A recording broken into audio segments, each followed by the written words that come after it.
So good morning. Thank you for being here. Today we are here with the MEP Cristina Guarda, member of the European Parliament, and we would like to ask you some questions.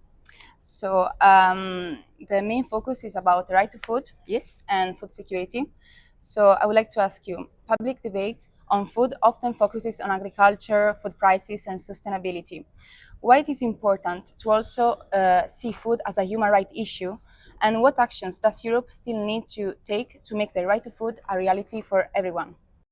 So first of all, that food is not a commodity, but it's not said by me or some green elected politician, but it's the UN and among many other very important institutions taking care of human rights, and living it and treating it only from a market perspective raises that legal and moral status. And for this reason, I want to underline that as long as food is treated like a commodity, then a right, market logic will decide who eats well and who cannot eat well.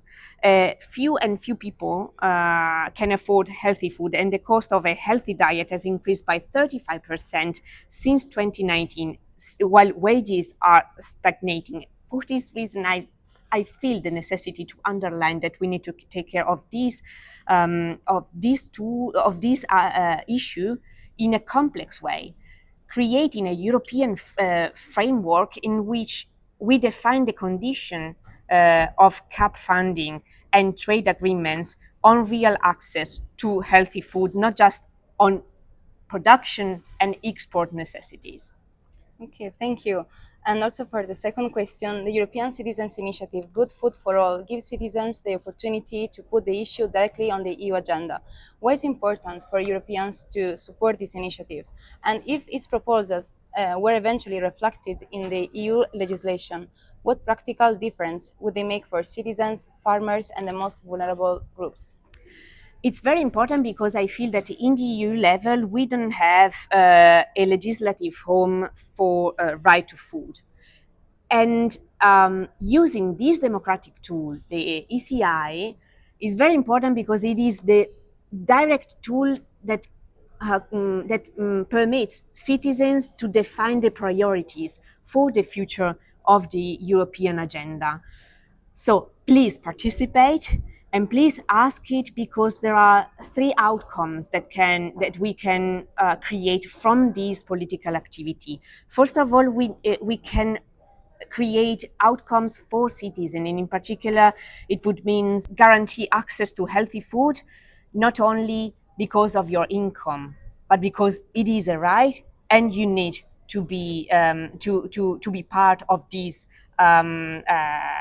opportunity. And we could pave the way to instruments like guarantee access schemes and food quality public procurement in schools, in hospitals, and this means of you taking, obviously, to take care of the most vulnerable part of our society. Secondly, it's a tool that can also create new possibilities for farmers, and this is the economic the part that interests the economic part. Fair, stable prices tied to production costs rather than be squeezed by retail margins and volatile global markets.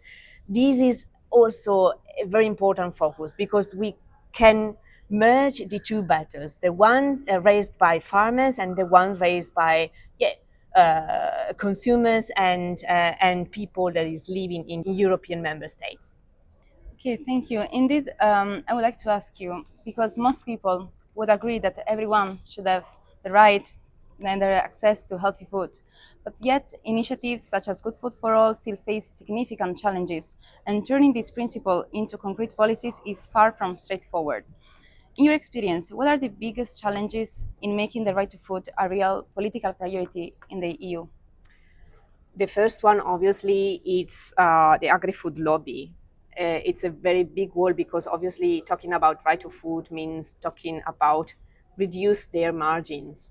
And it's a political problem because their perspective nowadays in particular are more boost in these institutions. So when this ECI is also asking to our political level to be fair and to put not on the same level the two interests, the private and the common, but to boost the common good and to boost the public interest before the private ones. So this is the very first big wall that this ECI is putting on the table and is asking us to solve.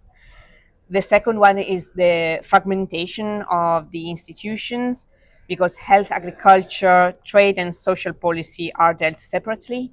And this ECI is asking us to analyze the strategy, putting these themes together and be coherent in these different levels. And the third is the first narrative, competitiveness versus rights. Is used obviously to justify deals like Mercosur or the omnibus simplification.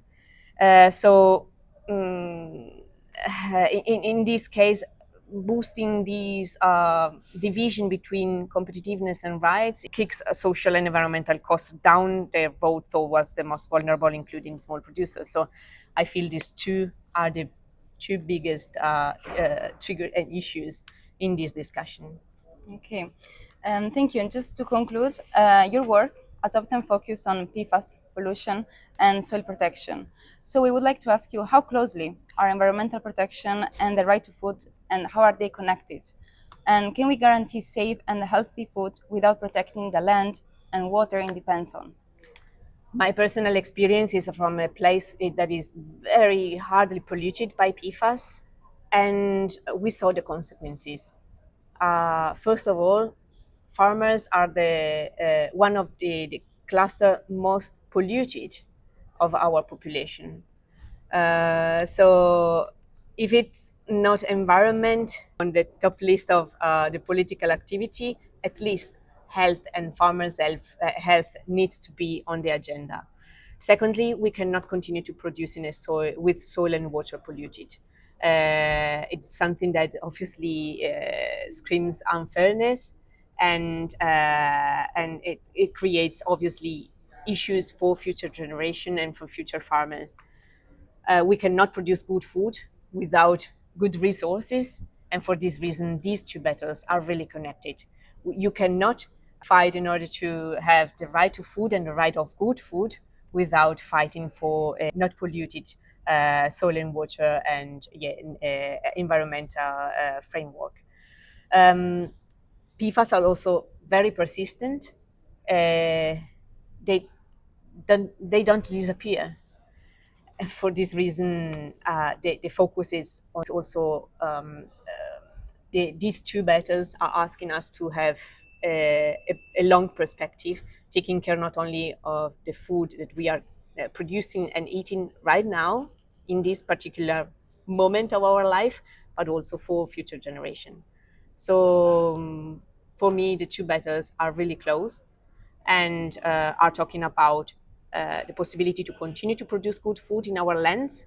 So taking care of soil, water, and the quality of environment means to create a framework in order to let also my daughter to take care of our land in the future, but also is talking deeply about the right to be protected, to see our health protected from now on, both as citizens, as consumers, but also as farmers. Okay, thank you so much for this brief interview. I think we learned so much, and I think it could be also very useful for our audience. So we came at conclusion. So thank you, Thanks MEP a lot. Cristina Guarda. Thanks a lot. It's very pleasure.